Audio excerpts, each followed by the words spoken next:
Welcome back to Arise News Hour. I'm Charles Anya-Golo. Now, as you know, Nigeria's presidential elections are just 8 days away, and issues like youth unemployment are dominating conversations across the country, with millions of young people out of work and most interested mostly in white-collar jobs.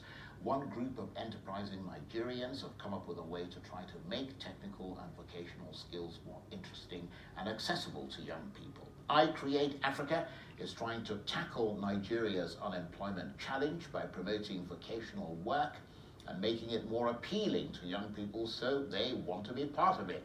They recently held their inaugural Skills Fest here in Abuja, and are trying to get the government and young people to pay more attention to technical education. Well, let's speak now to the CEO and founder of I Create Africa, Bright Jaja, who joins me in the studio. Thank you very much indeed for coming in. Thank you so much for having me. Tell us more about I Create Africa.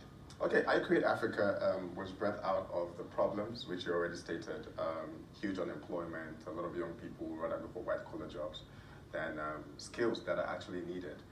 As I speak to you right now, the statistic that is out there, over 3.5 million jobs are available in technical skill trade. People are looking for plumbers, bricklayers, tilers, carpenters, and we can't find people with those skills in Nigeria, and still we have over 20 million people that are unemployed.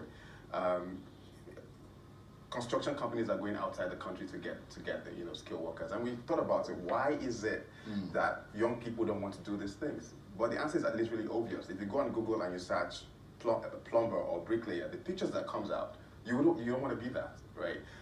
And because of that, because of the societal perspective and the stereotype affecting these skills, young people would rather go for jobs that are likely to be more attractive and more appealing. And at the end of the day, people go to school because they want to have flash their certificate and say I'm a graduate, I have masters and stuff like that. They don't really go to school because they want to have skills to actually impact the system or add value to the system. So we thought about it and we were like, okay, how can we change this? How can we rebrand skills to make it more attractive and more appealing to young people? And then there was an example that was already existing, which is the entertainment industry. You find people like Wizkid, Davido, and the rest of them, and the industry in total is making billions of dollars monthly. And we thought about it and we asked, what is the difference between a musician and a plumber or a bricklayer? I discovered that actually they just have skills.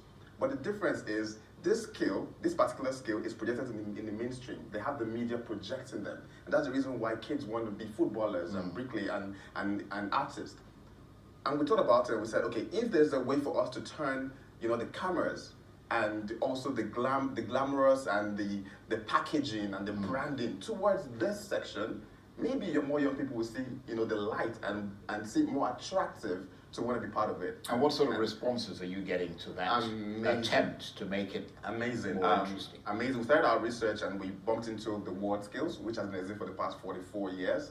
It's a competition. It's like the Olympics of skills. They have about 77 member countries, and we attended the last one that was held in Abu Dhabi, and we're part of the organizers, and we learned on how things worked. And we came back to Nigeria and we organized Africa's biggest technical skill competition, over 14 skill trade. And at the end of the day, the winners that emerged, we projected them, using doing the media. So we did a photo shoot, we did video shoots, and we put them on magazines. We took them on a media tour, just the way you have the Wizkid and the Davidos. We got them brand ambassadorship, which is the first time. So all our construction champions are now brand ambassadors of Bosch. Very soon you start seeing them on billboards and stuff like that. It's different. I mean, the picture that you see right now is totally attractive, and you want to be, one of these guys. And I mean, the feedback has been amazing. It's been awesome. And I mean, try and convince me, for instance. Okay.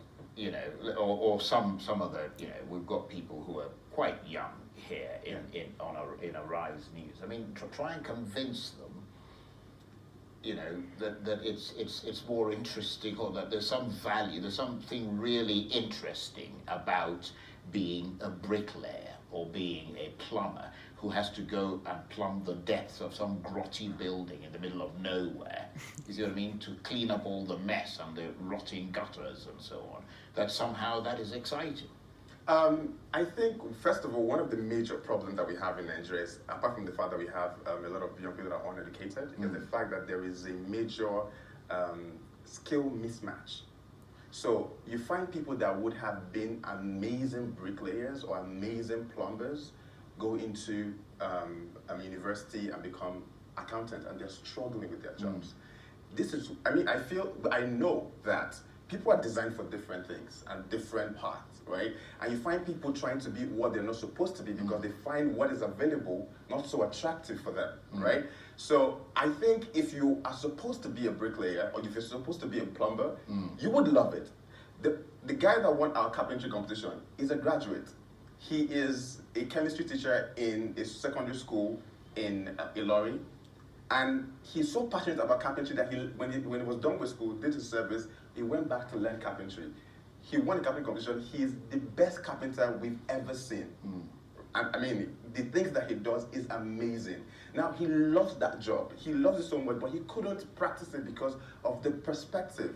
He's been hiding. Another guy is the Tyler, who wakes up who's a graduate, but wakes up in the morning, takes his briefcase, dress up like he's going to the bank, and just go to a particular place, change up, and go and do his styling work, and then goes back home with the suit. So people don't know that that's what he's doing. But is there another way to get people more interested in it by getting the universities and the technical schools and the governments to promote vocational education, for example? Because, for example, in the UK, you've got a qualification called BTEC, which is aimed at people with vocational skills.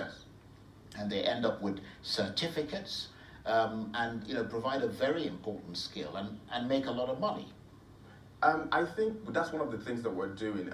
We're bringing, for us to be able to even achieve the success in the last event, we had to bring all the stakeholders together, including the government, which was represented by ITF and NBTE. And I think that conversation is already going on. I was privileged to attend the World Bank stakeholders meeting where we had everybody also, and we're talking about how can we invest more, especially in the private sector, how can we invest more into technical skills so that more young people would go through that? Now, the problem with the government is it's expensive. University is not so expensive. For you to run a technical school is way more expensive. For us to organize a competition was expensive because we had to get a lot of materials, a lot of equipment. This equipment you have to maintain, right? So it can only work if the private sector, who at the end of the day will need the skilled workforce to be able to make profit, if they are willing and able to work with the government to invest into these things. And that's what we're trying to do, bridge that gap, show the private sector that there's a different way. We can make these young people love and want to do these things, right? But at the end of the day, when they're interested, are there institutions in place that they can go to learn the skills? If my child wants to be a hairdresser, is there a proper institution that she can go to? No, the answer is no. So if we do our part, we will need you to work with the government to create these institutions. You as a manufacturer, you can bring these tools for you can support by bringing in the tools for the institutions. The government can create policies that will help you, reduce your cost, your expenses, or your tax, or whatever it is. But at the end of the day, we need everybody to come on board to make this work. We have 20, the most interesting thing is, it's not even, we are behind, and we are actually working towards going forward. In the next couple of years, these jobs I'm actually talking about is going to go extinct. 75 million jobs professionals are going to go extinct. But at the end of the day, 133 million jobs are going to come into play. We're not even talking about that. The industrial revolution, the fourth industrial revolution, the AI technology, we're not talking about that yet. And we're still struggling with bricklaying and plumbing and all that, which is going to go extinct very soon. So we need to come together and discuss this problem and find a solution that will benefit everybody. Well, I want to thank you very much indeed for coming in. You're, of course, the CEO and founder of iCreate, and I hope people are listening to you. Thank you very much indeed. Thank you. You're watching Arise News Hour.